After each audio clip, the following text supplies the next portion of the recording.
Sila Bisalou. Aujourd'hui, elle est victime. Yakobenga est sorcière. C'est-à-dire, Sila Bisalou, selon maman prophétesse. Nzambala qui c'est na vision. Amoni Sila, a lisu moko ya Sila. Na kati nango eza noir. Et na kati ya lisu wana ndenge eza noir, ya su na 4000 sur lisusu. Donc so mudabi ki na oza na 4000 so ka sorcière. Ndete ba yo za 4000 ya ngamuta mona. Nzambala la maman là a accueilli plus loin pour le bâtir Sila à travailler avec toi là-bas jeune. Parce que l'heure où maman n'a prophétesse à l'obité au dos c'est là l'obake na kindokia Sila a bon ba tel. Et l'autre c'est l'honneur pour le parce que toi sorcière ou andok il faut venir lier à bateau. Richard pour ceux qui le l'ont travailleur il y a Bellevue vous aurez Bellevue petite soeur c'est parce qu'on ça là que pas Bellevue. C'est parce que tu travailles chez Bellevue. Mais c'est là que tu sur droité. Pour voir dans la critique, pour le bébé, ça paye mal. Il y a un rejoindre Batou. Il y a un maman prophétesse sur la Kenya. Dossier où ils appellent à suivre ma casse de Landela Yango, président Elombe. Fadissa Bellevue, Fadissa Sila, tout n'a pas qu'est-ce qui se passe? Soit Richard Moko tient la 4-4. Richard Moko n'a pas de mouana.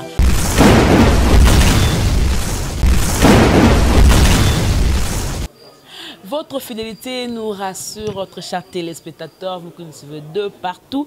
Eh bien, je suis là pour le compte de l'analyse avec Jemima Ibel et les gros bébés de la presse congolaise par rapport à ce sujet. Où ils allaient rendre ça la Kinaya, Penato sur la Mouamouké, Namoni dans différentes chaînes il y a YouTube et puis il y a télévision. Pour le bel sujet. Alors moi-même, je me suis dit, ah, on a partagé. Naba famille nanga oya Congo Victoire pour bino bolonga ba bonné pourquoi pena famille nanga oyo bozalaka nanga bo emaka bo partageaka bo donc bozalaka nyonso po nanga bo commentaka pena ya mabena ya malamu nyonso nazwaka ngo vraiment bien na motema. Alors merci beaucoup à Gisolo qui est dans cette caméra. On va essayer un peu de parler à notre manière par rapport à ce sujet. Oyo ezolekana pour nande collapso Sila Bisalou, notre artiste comédienne Oya Sepesa Kabino, azana SB télévision, Sila Bisalou télévision, azana les Abakouk, azana bateau balinga ki ba fan monde entier balinga Sila Bisalou. Aujourd'hui, elle est victime, il y a Eloko Moko Boye, maman prophétesse Moko, hein, une jeune fille comme ça mais azana prophétesse a lobi ponaye. Alors et ça li que ba balinga ki na ba balinga ke te ba sali pe ba émission. Ba msusu ba mona kepe moi keba ba lobby pe ba moni ke non wana eza lokola réputation ya mutunde comme en jeu ba ngope ba lobby mais nga pe na part na ngai le quoi na yoki de part et d'autre na beto partager moi maele nanga na bino ensemble pour vous mettre ça vraiment plaisir. Merci beaucoup à mon boss JB Koumalouta le vrai pétrolier de Dallas. Merci encore une fois à Dosenga maître Sengi depuis la Suisse papa la recette de Sengamoka ya Pemba comité clé na Hollande bino tout na Jemima Ibele donc je suis là. Merci à l'espace Oyambi biso pour ça l'analyse espace Laurence non loin il y a terrain na biso Allemagne donc ce qu'on côté quand le nalou espace Laurence bon la place ni à la Rawana donc tout ça vraiment analyse ça la présidente maman Belgique 4 ans la dame de cœur donc ma conseillère maman Belgique 2 la dame de cœur maintenant je vais Jemima Ibele beaux vraiment voilà Likambo maman la likambo on va essayer un peu de parler ensemble avec vous très chers téléspectateurs problème à Sila Bisalou comme Bellevue Kandi, artiste comédienne Nabiso. Ça fait un moment depuis le côté 2021. Bah, écoute, Makamoro Boye, côté famille Bota ya Bellevue, côté Sila les Abakouk, les Sila Bisalou, on est tout un conflit. Oyo, ba leader na bango ba ebeta mutuna makolote. Ba leader na bango ba ebite que non, ils ont un problème, ils ont corrigé bango, mais les fanatiques on fait un problème. Tout est côté la dernièrement, tout le monde qui soit la moko belekana qui dire que non, bangomi balena na jouaka bien, les aki bosso na irsi les longue comme Sila na Bellevue. tout le monde va confier. Alors, bango ba te ki biso na elo mo ba benga silence hein. Silence na bango était ki biso nyonso, silence na bango sala que to comprendre que na baza mature. Ba ko surmonter ba makambu wana et puis les kai nango. Et biso tout vani na YouTube, tout mo la kaka brusquement une maman ngala benge bongo hein. Alobi que aza prophétesse, c'est-à-dire bato yo nzamba lo ba na kati na bango. Mais cette dame, par rapport à l'investigation de Sali, l'enquête de Sali, Azala Kinshasa, cette dame avant dans la Kenya, vu aussi accoutrement nae, Azala Kenya, cette dame Azala congolaise, mais malgré le français, le bongo c'est une congolaise. Parce que ce qui va pas que non, à Moutalibanda, attends, Zambé, à l'écaraba frontière, à l'écaraba maï, ni pas le belamutu. À quoi peut que le banaï? Mais la caille la prophétesse. Oh, tu as besoin de Kinshasa. Tu as besoin de maman prophétesse wana. Oh, on appelle Kenya. Ya kana na kin. Pour ma kambole besoin très profond. Tu as besoin d'éclaircissement na yo ko expliquer biso. To comme la temps oh nzamba comme ya mutu nyonso. Nzamba comme ya na kata mutaliboma. Nzamba comme na bato nzela. Nzamba comme na inconnu. Yo lobi ke nzambe mutalobeli yo. To peut tembete pour lobi comme nzambe. Mais nzambe nini o alobeli yo bino tu bo mona sur des réseaux sociaux image ya Sila Bisalu o aza artiste comédien na biso o to lingaka na ba pièce théâtrale na ye sa façon de jouer a pe na bateau pe baza ko bika na vrai lingala baza ko dépendre na ye Sila Bisalu aujourd'hui elle est victime ya ko benga ye sorcière, c'est-à-dire Sila Bisalu, selon maman prophétesse. Je pèse très bien mes mots. Hein? Selon maman prophétesse, Sila Bisalu, nzamba la kisi na vision, amoni Sila azana lisu moko ya Sila, na kati nango eza noir.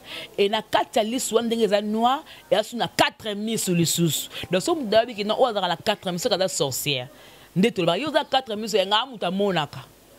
Nzamba Alexis qui non Sila Bisalu a commis déjà plus âgé dans l'âge élevé avancé mais elongi na ye et apparaît toujours jeune parce que attaque ba maquillage makasi pour attirer les jeunes et puis aline kotika ya ba jeune tenter aza toujours à la page mais aza la âge moko avancé. Moi je me demande Sila Bisalu comme dans 60 ans, est-ce que Sila comme dans 50 ans, même ba maman ba 50 ans ba maquillage ba se maquiller pour se rendre toujours belle. Toi, on a théâtre pour ne pas citer leur nom. Maman belé bazar, on a Nicolo mais lutte contre la vieillesse. Alors tu as fait des temps de créer name. Parce qu'il y a si la le bimi le quoi comme si à quand de quoi envoûté, à quand vous donnez toi la jeune fille, toi la jeune garçon, aligné là toujours à la page. La maman là a accueilli plus loin que le bâtisseur là a travaillé avec toi là jeune. Parce que logo oh maman na prophétesse a lobité oh to zela lobake na kindokia Sila aboma batu tel et l'autre to zelo ndo koloba parce que mto a sorcière wandoki il faut pendo lia batu olonga na yebi so mto andoki il faut lia na ete kindoki mso ko la ko lia te mais oh ndengo lobeli ke akanga beto la batu pourtant akanga beto la batu il faut batu la leka pe ko fa lia batu peko. C'est pour dire que la prophétesse a déjà commis sa image ya Sila Bisalu. Côté wa totena opemben. Tomoni artiste comédien Richard Mukoko vie l'abso Richard. Oyo to lycée pela ndongo jouaka, to mona kola ba pièce beba bazwaka. Oyo même mingi pas belle vue. A sali émission pour dire que yen ata soki ndenga koloba na ye. Na ba ba monteur faut ça un peu attention tant au monteur ba émission. Richard Mukoko a été très sage dans ba émission na yazo sala aotanga koma mutu te mais monteur aotia photo mutu. Donc ça veut dire il y a le quoi to coaching na ba émission. Au moins na bi mutu tel be se kaza mutu tel. So na sali be se kaza mutu boy. Donc Richard yo loba monteur aotia bilongo. Docteur Richard lobi pour la Sila tout combat Sila te monteur a tié le ngasila. Lobi pour la bobo te lobi combat bobo te combat bobo te monteur a tié le ngabobo. Lobi pour la et là ko équipe na bien makambo tu yango wana Richard Mukoko soki le lobo oza travailleur ya Bellevue ozaka Bellevue petite sœur na yo c'est parce que au sala que pas Bellevue c'est parce que tu travailles chez Bellevue TV mais cela est pas sur droite pour ovana na kiti tant que mon kolo bongo pour bébé ça peut image ya sila yango na ko rejoindre batu nde ba komo ba kende na maman prophétesse sur la Kenya boyebani parce que ndine coïncide pile yo ça l'émission maman prophétesse ça peut abisi mamba sila c'est que boyebani bo sangani pour que boko esa image ya sila ce qu'on attend à makambo il faut que la président Lombe à la tatoge pour président il faut que la tatoge parce que le lobe a mettre avocat mais il y a artiste peu comédien te ayana nous peut comme ya image ya mutu de bébé siko je me mets à sa place le ba biso monde entier ko zandoki ba biso monde entier ko kanga etola ba jeune siko tala ba jeune comme ba le kana chaîne ni SB wana sika kanga ba etoile na bango donc ba comédie belé o azana na bango même sur la quartier na avenue na famille donc ici la kanga etoile na bango tandi image ya na biso bébé. Ce qui m'a apporté de dire que non, si l'âge est avancé. Ah, bah ma boli bazat. Oh, bah ma bi pendu bazar. Bah ça appelle maquillage. Donc bah on dit bazar bon âge est avancé t'es. Si l'âge est avancé. Parce que si la n'enga d'abord sauter pena si là. Dans azam kola maman Thérèse. T'es trop réfléchi kaka. Tu suis pena si la n'enga zabongo. Azam kola ta maman bomengo. Bon, tu suis ka si la ka yin n'enga zabongo. Tu ok kana par rapport à si là.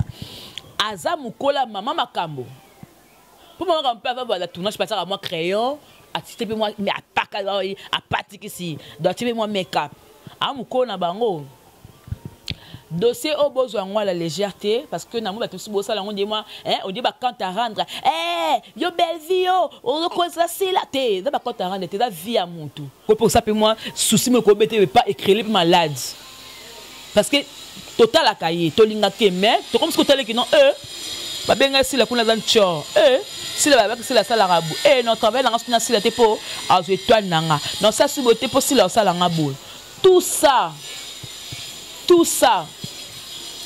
bon mon on dit à la légère Richard Mukoko soko za mukala ya Belleville soko za mwana musala ya Belleville soko travaille à la chaîne à Belleville cela ne te donne pas le droit va la quitte ne pas manquer c'est parce que si la paix a patronne ya chaîne naï appelle ba travailleur ne au pas futara o ba manka non respect na Belleville o ada patron na yo to na ebite sinon ça nian songo mabe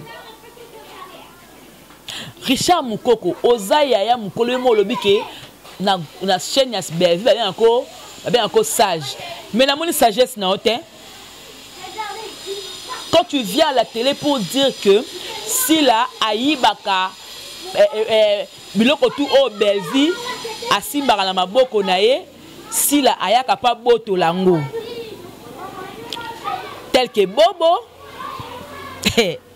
tel que Omar Kabongo donc Belleville azaki na ba Omar Kabongo na maboko na ye hein si la ya botoli tala Omar Kabongo no a moi na coupe sans souci a moi na poule de chasse a moi na Belleville Bobo Manoka aza moi na ya casse les lobos a patron ya ba travailleur na a moi na Belleville donc Belleville a sala Bobo te a sala Omar Kabongo te ok si plus là pour les lobos c'est là comme le lobo na chaîne boé Belleville m'ta pesa makamu Richard Mukoko non non Richard Mukoko te me micro la balabala tout moi maman et puis muto comme Richard Mukoko fa banda ko Lucas akande ni ah na mona kaye mais surtout tout sila tout ça bien ici là il est plus audacieux ko quitter sila la TV bongo o quitter makasi atabi que non le lobo makama quand même soutindika chakal mo kilo baka ke Belleville mtatinda comme oh Belleville n'y est pour rien moi ma sabat et puis ne l'euro takama kama mte bimeli kombo na et puis en 2021 so personne ba trophée ba to ba lobé ba en bien ou en mal ça ba Belleville wana comment on peut les tangam na mon boy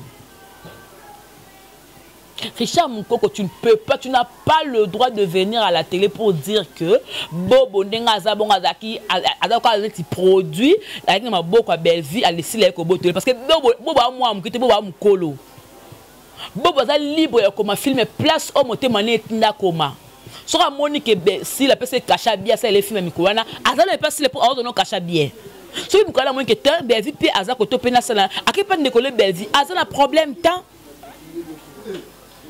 Kaka makamba c'est on les bimi oh Bellevue si bobo asilika ki parce que ada ilunga amankaka bobo suko Bellevue abende pemene na ye bobo abisaki Bellevue ke nga ce petit na pemene na nga na ozalate est-ce que bobo kopisa no Bellevue ordre aussi longtemps que chaîne eza chaîne na ye net nga na Congo Victoria nga boye mutu moko yebo pesa nga ordre na chaîne na nga c'est que mutu ne komo beta wendeni opesa nga ordre ndé parce que na libre ya kozwa mutu na lingi. Je dis que non, il a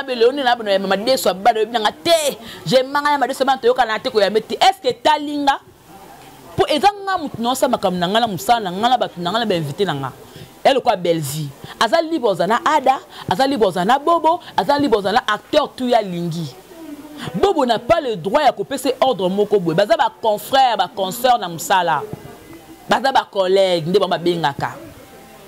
Mais pesi mutumo te droit à mon na comme au-dessus à mutumo parce que le quoi ngana comme un film qui toko côté la Bellevue mbongo donc je me permets à couper ces ordres mon bébé Bellevue mon des abongo de la ligne écouter na mona a pas na yo non même pas donc c'est ce lo mo bo sur internet bien doit ba la mikie donc ba ki zengi mo bo to 20 total rabino hein si la bisalu a mérité respect Bellevue quand dit azo mérité respect. Maman prophétesse. Au moins biso, toza bezo olongwa na Kenya, oya na Kinshasa, oya ko ne ko luka pas si la biso ba cameraman ba chroniqueuse to ko accompagner ba chroniqueur. O kangi ndoki na RD7. Si la biso na ba comédien tourner ba zanga na ba si la ndoki. To ko accompagner o caméra ba si la ewo. Si la pas vendu wana to comme so ko tourner si la e mutu ba kufa ki yom to lia ki ye, mutu ba kufa ki yom to lia ki ye po obimisi ndoki. Po aller na mutu te na kindoki na. Dossier au président Elombe kata likambo pour groupe Simba eko kata na mikie pour makambeleka nango mais oh ekomi très grave ekobima comme si Bellevue atinda ki Richard Mukoko pour afinga sila Bellevue ayebi bama prophétesse wana mo ndenge sala les abakouk de Bellevue de sila ba olinga pe bongote et comme guerre ya ba fanatique ba fan pe abobo ba olinga te ko ba bobeza la sali ba fa na bo ba kota la sko sila but pe ada yulunga balinga to finga bango bakote la Bellevue bobo ndete te kabwana kaya monde bakabwana e kata ni mikie moi so mutu mwa kufu bakomosa asama bakomela babila makolata wana boye ba olele ya nanga ndekolanga na kanti bo mwana ndito zalaki nzokande batikala kolingana te bakama mikie nde panza bango. Na baka analyse ne serait pas longue dans la cas mukuse mais seulement koloba na bino kaka que dossier o ezapena à suivre makasi to landela yango président Elombe fandisa Bellevue fandisa sila tuna bango qu'est-ce qui se passe Zoa Richard Mukoko tia na 4-4 Richard Mukoko nanga tina kwa koloba makamu wana yokoma sankara ya Bellevue tata mukoko lo kwa yo tiki mwasi no sopena bana okomi sankara ya Bellevue po ngande na bo na loba na ngai soko biola nanga Richard Mukoko émission na ndezali yo mo mutolobi na émission yo so mutolobi te tango ba ke non de so tengala mwasi wana kutu na lekela na ko jouer ba tia photo sila elingo lo bani soko lo beli sila bacha pomba scène si la bisalu batie batio Richard po yo leki sila la ko jouer oh là n'était ce que jouer ngo mela ki bombe pour makambo lobi na TV nga mona reconnaître au soutien la dit ça c'est quoi ça qui fanatisme kaka pour na lobi boende bedia considérer ngai pour sortir le bongo au kitisi sila na bengi prophète Denis Lesi na makambo ya kakota parce que yo oza prophète a mosala nzambe éclairci biso na dossier o maman prophétesse wana elle dit vrai ou faux azolo ba ya solo to ya lokuta peut-être comme ce qu'on a besoin ba sala ndamba solo boya ce ko lo intervenir parce que elle a ya ate ninga sala bon na Kenya bon bloka bon peza ka mbala moko beti bombe na oleki nzela ba ya ka deuxième fois te da beti bombe ne bo luke la téléphone bo zwa ete bo luke na mboka za bo monete bo asa lobby ce que prophète Denis Lesi ya que il a biso miroir prophétique ke na makambo yo mwana mwasi wana alobi lokuta mwana mwasi wana alobi ya solo tozelango zona ba de ce soutien non à part zona tourne contre Mire Vanda tout le banon dossier au nanu to tranchant on a sembo Voilà, je m'arrête là. Là-bas, nous avons poussé pour éclaircir, mais ils ont à suivre. Ils ont une parenthèse, on a pour comprendre que président Elombe tous en a besoin na yo na kata makam oyo parce que bana mi balé bazo ba pota la sikoyo bako panzana et tant bako panzana les fans bako panzana et tant ba fans bako panzana tala la ngambiro sala ba fans bako ma ofinga yo papa na bango bako ma ofinga koto ba fingi sila koto ba fingi belle vie koto pe irsil la ozanga te ba koma irsil e ma kutu sila kuto be bana pe dans la irsil et créer irsil la koti donc irsil la kota ba luki sou pas et vous avez battu pour donc Aïda pas côté Aïda pe aboyaki si la bisal na Aïda on peut sortir Aïda ta so babata comédie ne bande na suka aleki même pas style en jouer muto bo linga bo sakane ala pomba scène o so ko jouer be muto be explication bo zo ngwa même belle vie moko a respecta kai belle vie moko ata bo so bo mo na so mama ni mama bengi bango bango baza ensemble na Goma. Ba enfant chéri ya mama ni mama ba ngwana kula ba kembo katel ba ngwana ke kinga kat ba ngombe dans la problème té mais bino bo créer le problème vous voulez créer des problèmes entre eux alors dossier aux à suivre dans le diaspora ba chroniquer ya poto bo ça ba analyse qui toko s'il vous plaît. Ne venez pas avec vos comptes à rendre parce que c'est comme si vous avez un problème particulier avec Bellevue. Tant que ça analyse, comme si on a un problème à Bellevue. Moi pour ma Bellevue, bon ça l'analyse est correcte. Bon tout ça analyse comme si Bellevue avait ma cam au Richard Akoloba. Tout ce que Richard est venu dire à la télé, ça que ils ont fait na toi tout le belépé. Pour attendre comment tu as couvert na quitter le Richard mon quoi nan. Acte comédien ya ouais. Oh donc on le belé mais tant que c'est bon on peut que non ba to comme le et c'est le bien ba ti pe la miniature ba so ka lenga miniature à part na ba théâtre mais na ba ninga ba chronique mais tout Richard ko na miniature moi te sale kitoko Richard qui bien qui goût c'est le bien to le belé Richard mon koko c'est le bien to bien on parle la combo na po vie au potami na buzoba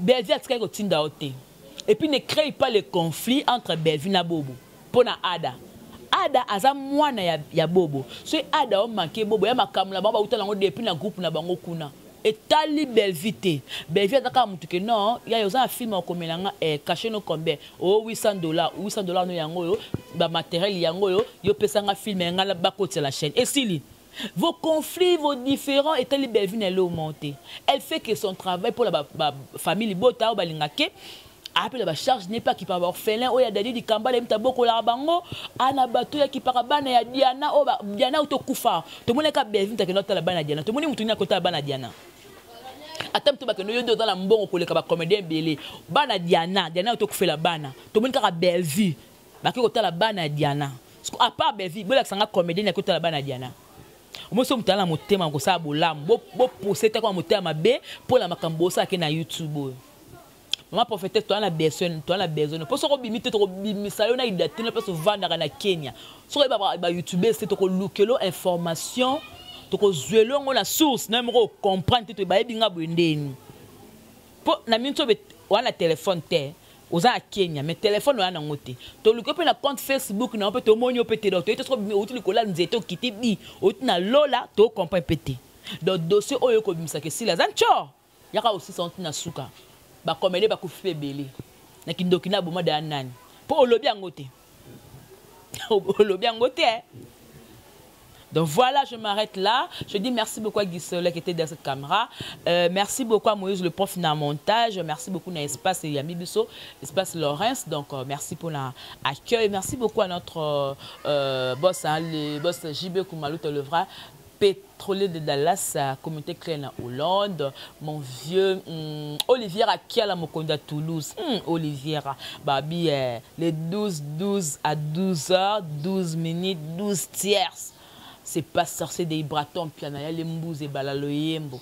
Donc déjà samedi, vous allez à Kinshasa et tenez-vous prêts hein, parce que beaucoup de casco musique, beaucoup de musique, bah yemba qui n'a pas mais touro Ibraton da yembi. Et temps bah ferré, bah fali scope te comme il tape ya Ibraton, boyo kaepe, ya qui cité, bah rythme même ça bah bah rythme bah le quoi Kanza, bah Jean Goubal, bah Redi Amissi, bah œuvre. Voilà. Merci beaucoup à vous tous. Merci à l'assistance. Il y a Madé Swabana. De Bozoé, la Congo Victoria, tout le monde, je vous aime, je vous adore. Continuez à vous abonner, à aimer, à partager nos vidéos FM depuis Paris. Mon grand frère Dadi Mabibi, Mokolambe est à Paris.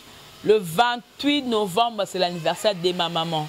L'anniversaire de la maman de Jemima Ibele, le groupe de la presse congolaise. Ma maman Cathy Djemba Lossa, Djemba Moukoua, dans le 28 novembre.